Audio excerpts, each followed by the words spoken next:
Seja bem-vindo a Salmos para uma quarentena, para uma pandemia, a nossa hora diária de pensar um bocadinho na palavra do Senhor, pensando e meditando no livro de Salmos. Hoje nós vamos ler o Salmo do número 49. O Salmo 49 é um salmo bastante diferente. É um salmo normalmente classificado pelos especialistas como um salmo de difícil tradução e mesmo interpretação. Ao contrário da maioria dos salmos, não é um salmo dirigido a Deus, é um salmo dirigido à comunidade. E a linguagem do Salmo 49 é uma linguagem típica dos livros de sabedoria. Lembra-nos muito, por exemplo, Eclesiastes, ou mesmo partes de Provérbios, em que há uma preocupação em tentar explicar ou lidar com uma das dificuldades que nós todos temos. Este salmo é um salmo que medita ou pensa a respeito de dois aspectos que são controversos. Um deles é a questão da morte, e a morte é apresentada como a coisa mais garantida da vida. Uma coisa que todos podemos ter certeza é que, em princípio, iremos morrer. E a outra é a questão da prosperidade do rico, não é? E a questão da confiança na riqueza, porque no contexto oriental, normalmente o rico era considerado abençoado por Deus.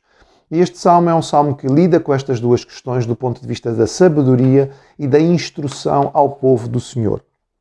Vejamos então o que é que diz este salmo dos filhos de Corá, o Salmo 49. Ele diz assim: povos todos, escutai isto. Dai ouvidos, moradores da terra, tanto plebeus como os de fina estirpe, todos juntamente, ricos e pobres. Os meus lábios falarão sabedoria, e o meu coração terá pensamentos judiciosos. Inclinarei os ouvidos a uma parábola, decifrarei o meu enigma ao som da harpa. Porque hei de eu temer nos dias da tribulação, quando me salteia a iniquidade dos que me perseguem, dos que confiam nos seus bens e na sua muita riqueza se gloriam? Ao irmão verdadeiramente ninguém o pode remir, nem pagar por ele a Deus o seu resgate, pois a redenção da alma deles é caríssima e cessará a tentativa para sempre, para que continue a viver perpetuamente e não veja a cova. Porquanto vê-se morrerem os sábios e perecerem tanto o estulto quanto o inepto, os quais deixam a outros as suas riquezas. O seu pensamento íntimo é que as suas casas serão perpétuas e as suas moradas para todas as gerações. Chegam a dar seu próprio nome às suas terras. Todavia o homem não permanece em sua ostentação. É antes como os animais que perecem. Tal proceder é estultícia deles. Assim mesmo os seus seguidores aplaudem o que eles dizem. Como ovelhas são postos na sepultura, a morte é o seu pastor, eles descem diretamente para a cova, onde a sua formosura se consome, a sepultura é o lugar em que habitam.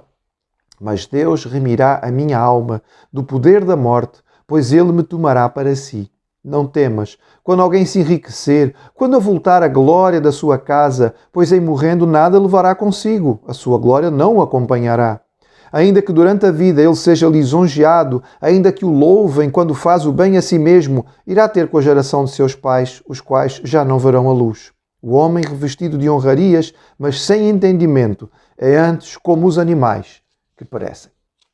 Então nós vemos claramente aqui este tipo de linguagem que é próprio dos livros de sabedoria. Ele começa com um apelo universal. Ele diz que aquilo que ele vai transmitir é a sabedoria para todos os povos. Não é só para o povo de Israel, mas todas as nações poderão viver este drama ou esta dificuldade. Todos são homens, todos lidam com a mortalidade e todos podem aproveitar esta lição que ele vai transmitir. Portanto, a lição é para todos.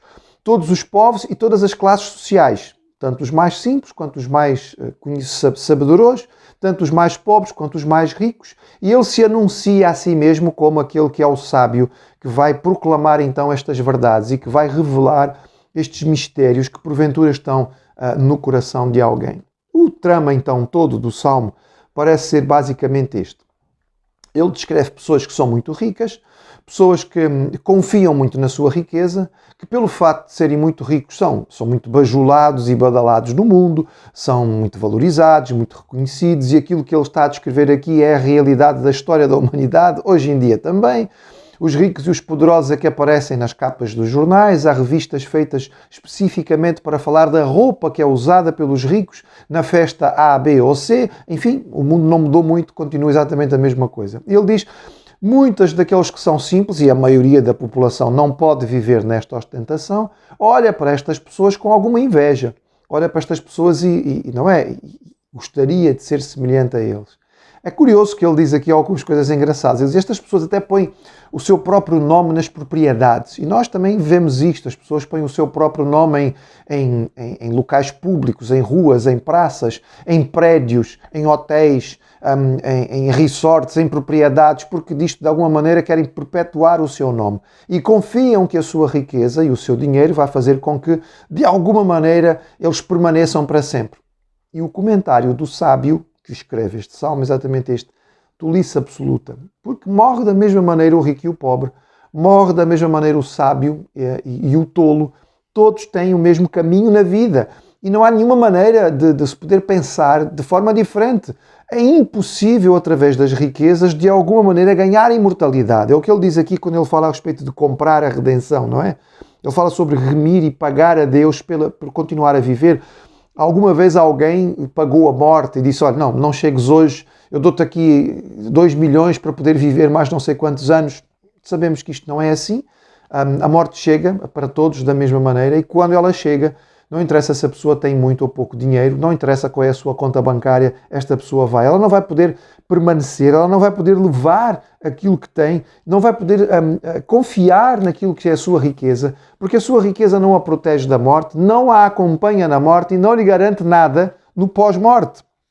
E então temos aqui, sim, neste salmo, um versículo-chave, que é talvez das expressões mais significativas, mais próximas, digamos, da ressurreição que nós encontramos no Antigo Testamento. Devemos perceber que o conceito de ressurreição é do Novo Testamento. A ideia da certeza absoluta, da confiança na eternidade, na confiança em deixar este mundo para ir estar com Deus, é um conceito do Novo Testamento. Não é um conceito que nós encontramos no Antigo Testamento. Muitas vezes a ideia do Antigo Testamento é a ideia da aniquilação, não é? Morreu, acabou, deixou de existir. E, portanto, aqui nós encontramos uma nota muito próxima do conceito da doutrina da ressurreição no Novo Testamento, quando no versículo 15 ele diz, mas Deus remirá a minha alma do poder da morte, pois ele me tomará para si. A ideia de que aquilo que o dinheiro não pode comprar, aquilo que a riqueza não pode garantir, Deus vai permitir através da sua graça. Deus oferece através da sua misericórdia. O homem rico não pode comprar a certeza da eternidade, mas Deus dá aos seus esta certeza e o salmista diz, eu tenho certeza que aquilo que o dinheiro não faz, Deus vai fazer. Ele vai remir a minha alma e Ele vai me levar para Ele. A ideia de que ao morrer não vou desaparecer, não vou ficar, não é, simplesmente na não existência, mas o Senhor me tomará para si e eu vou estar com Ele. Portanto, este é um conceito muito interessante. Faz-nos lembrar aqui a parábola do rico e Lázaro, não é? Em que o rico, através da sua muita riqueza, certamente ele estava convencido da prosperidade, porque esta era a visão do mundo oriental e era a visão do povo de Israel. Nós percebemos isto mesmo no Evangelho, nas discussões com Jesus, dos seus próprios discípulos, mas o rico vai para a perdição eterna. E é Lázaro que, apesar da sua dificuldade neste mundo, é levado para o reino do Senhor, é levado para o seio de Abraão e está eternamente com Deus por causa da sua graça. Ou seja, a riqueza não impede a chegada da morte, não acompanha o rico na morte, não lhe garante a eternidade, mas aquele que confia no Senhor será redimido e receberá esta promessa e esta convicção. Como nós encontramos no livro de Eclesiastes e no livro de Provérbios, temos aqui uma noção de sabedoria. Não devemos cobiçar a riqueza. Se o Senhor nos der alguma prosperidade material, que nós possamos fazer bom uso dela. Bom uso no sentido de abençoar a nossa família, as pessoas, e não nos agarrarmos às coisas, abençoar os amigos, os próximos, usar para poder servir à obra de Deus e ajudar aqueles que têm mais necessidade. Esta é a forma que nós podemos fazer para com a prosperidade, não confiando nela porque ela é passageira. A nossa confiança está no Senhor. Ele é aquele que nos tomará para si e nos remirá a alma.